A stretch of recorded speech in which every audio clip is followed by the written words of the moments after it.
Bismillahirrahmanirrahim. Assalamualaikum warahmatullahi wabarakatuh. Selamat siang anak-anakku yang kusayangi. Gimana kabarnya pada siang hari ini? Mudah-mudahan semua selalu sehat dan dilindungi oleh Allah. Amin. Amin ya rabbal alamin.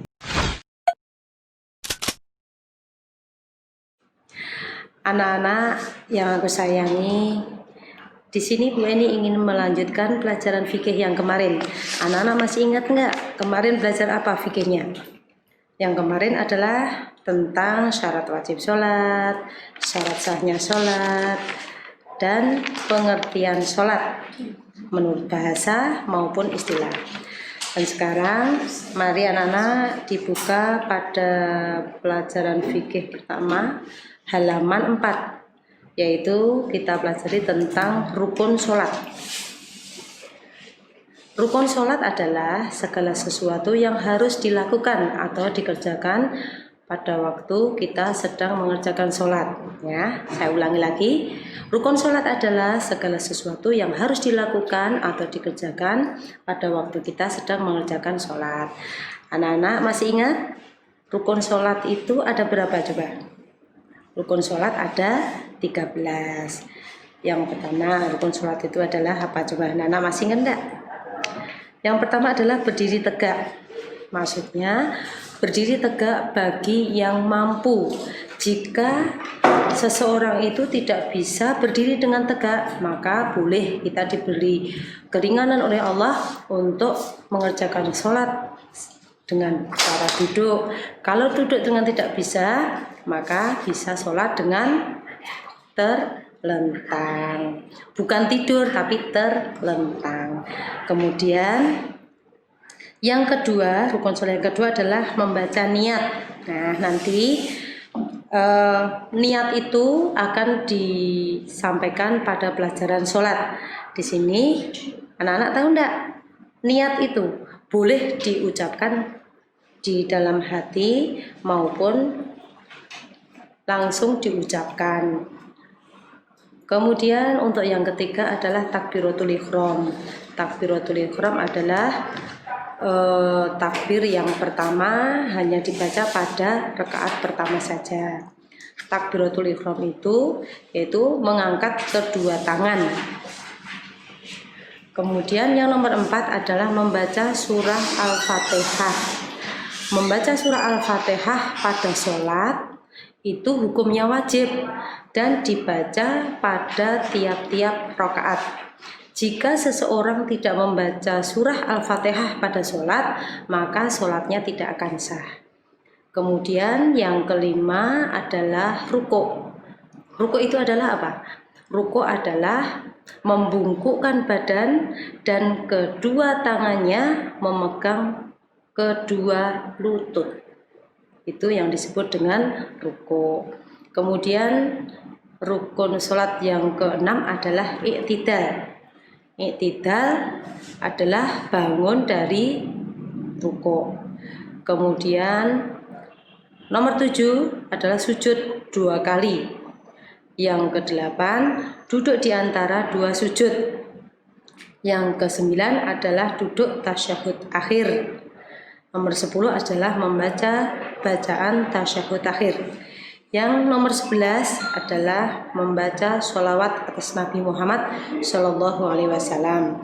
Dan semuanya itu tadi dikerjakan dengan cara tumak ninah. Apa artinya tumak ninah? Tumak ninah artinya berhenti sejenak. Kemudian rukun sholat yang ke-12 adalah membaca salam.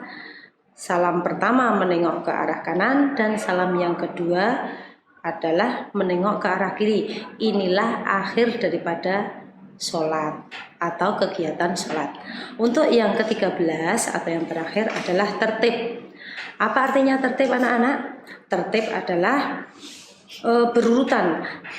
Maksudnya dikerjakan dengan urut, tidak boleh dibolak-balik. Nomor 1 menjadi nomor 8 atau nomor 8 menjadi nomor 1 tidak boleh. Semuanya harus dikerjakan dengan urut. Itulah yang disebut dengan rukun sholat. Kemudian anak-anak kita lanjutkan yaitu tentang Sunnahnya sholat. Sunnah sholat adalah hal-hal yang dianjurkan atau diperbolehkan dalam sholat. Sunnah sholat merupakan suatu amalan dalam sholat. Apabila dikerjakan, dia akan mendapat pahala, dan bila tidak dikerjakan, tidak apa-apa atau tidak berdosa. Kemudian sunnah-sunnah sholat diantaranya di sini: 1. Mengangkat kedua tangan sejajar dengan bahu. Nah, ini termasuk adalah sunnah sholat. Yang kedua adalah pandangan mata. Itu adalah ke tempat sujud. Jadi kita tidak boleh matanya kemana-mana atau pandangan kita kemana-mana, jangan. Kita disunahkan untuk tetap pada tempat sujud. Yang ketiga adalah membaca doa iftitah. Doa iftitah adalah doa pembukaan dalam sholat. Dan di sini jika anak-anak tidak membaca doa iftitah pada rakaat pertama, tidak apa-apa, tapi sebaiknya anak-anak harus tetap mengerjakan agar pahala kita menjadi bertambah banyak. Kemudian nomor 4 adalah membaca tasbih ketika ruku dan sujud. Nomor 5 adalah membaca salam yang kedua. Kalau membaca salam yang pertama hukumnya wajib, tapi kalau yang kedua hukumnya adalah sunnah. Yang keenam adalah membaca tasyahud awal. Yang ketujuh adalah meletakkan telapak tangan kanan di atas punggung tangan kiri pada saat kita mengerjakan bersedekap. Itu tadi anak-anak yang termasuk tentang sunnah-sunnah sholat. Sebenarnya masih ada banyak, tapi di sini hanya sebagian yang Bu Eni sampaikan. Dilanjutkan dengan hal-hal yang membatalkan sholat. Nah, sholat akan batal apabila melakukan salah satu perbuatan yang membatalkannya. Jika sholatnya batal, harus mengulangi kembali. Nah, di sini Bu Eni mau merincikan tentang hal-hal yang membatalkan sholat. Di antaranya adalah mengubah niat sholatnya. Lah, seandainya sholat itu kamu mengerjakan sholat subuh tapi niatnya keliru, sholat duhur, maka sholat kalian tidak akan sah. Kemudian terkena najis, kemudian terbuka aurat. Seandainya kalian seorang perempuan memakai mekena, kemudian rambutnya banyak yang keluar, dan di situ adalah salah satu hal-hal yang membatalkan sholat. Yang keempat adalah berbicara atau bersenda gurau atau gojek dengan temannya, itu juga termasuk hal-hal yang membatalkan sholat. Yang kelima adalah bergerak yang bukan gerakan sholat. Contohnya dia tangannya gerak-gerak bermain dengan temannya, kemudian ada yang garuk-garuk tidak berhenti-berhenti. Nah, di situ lebih dari 3 kali, nah di situ menjadi batal. Kemudian pada saat kamu makan dan minum, yang nomor 6 itu juga membatalkan sholat. Pada saat kamu mengerjakan sholat, mungkin sisa-sisa makanan itu masih ada pada lisan kita atau pada mulut kita, itu juga bisa membatalkan sholat. Kemudian kalau minum, kamu sudah mulai sholat kemudian kamu berhenti untuk minum, maka sholatnya juga akan batal.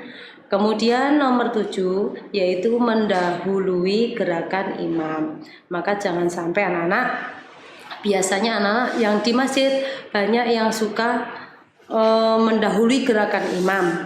Contohnya seorang imam baru mau rukuk, kalian sudah rukuk duluan, atau pada saat imam baru i'tidal kemudian anak-anak sudah mengerjakan sujud duluan.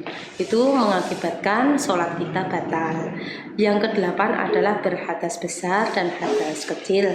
Kemudian yang nomor 9 adalah murtad. Untuk pada kelas 1 kemarin anak-anak sudah diajarin belum apa artinya murtad? Sekarang Bu Eni ingatkan lagi, yang disebut dengan murtad adalah keluar dari agama Islam. Di situ orang yang keluar dari agama Islam maka sholat mereka akan batal.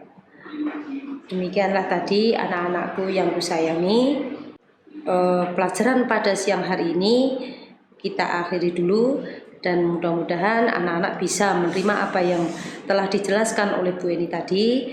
Mudah-mudahan bermanfaat dan selalu belajar, jangan sampai kamu meninggalkan sholat. Wassalamualaikum warahmatullahi wabarakatuh.